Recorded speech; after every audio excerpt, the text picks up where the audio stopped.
So it's one of those things, once you as a pilot become aware of impropriety, you probably need to get out, you probably need to report it, and maybe even need to go to the level of a whistleblower. I think a lot of young pilots, maybe this is their first commercial job, they're aware of, and if you didn't know this, you need to be aware of it. There's a system called PRIA, and I forget what PRIA stands for, but essentially, Yes. as a pilot, you have to report um, any employer that you've worked for.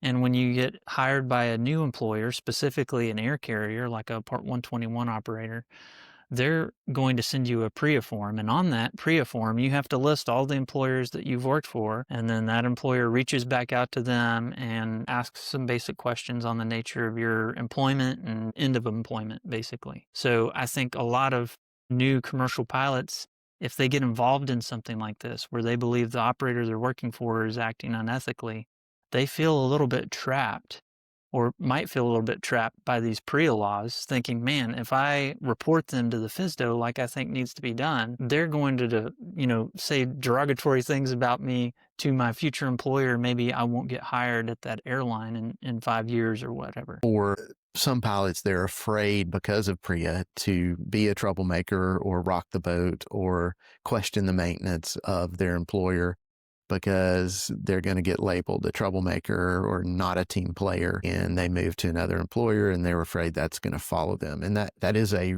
real aspect that it exists, and something you have to consider and think about as a pilot in the system. And, when you're in that hiring phase, and because I do talk to folks that are usually new in their careers, they're anxious to get a job. They're anxious to fly. And, I've looked at contracts and employment contracts, and it's a good idea though to do your own research on the potential employer and try to find people that have worked for them. Try to search the internet for issues, search the FAA for issues. Some things are public, some things aren't.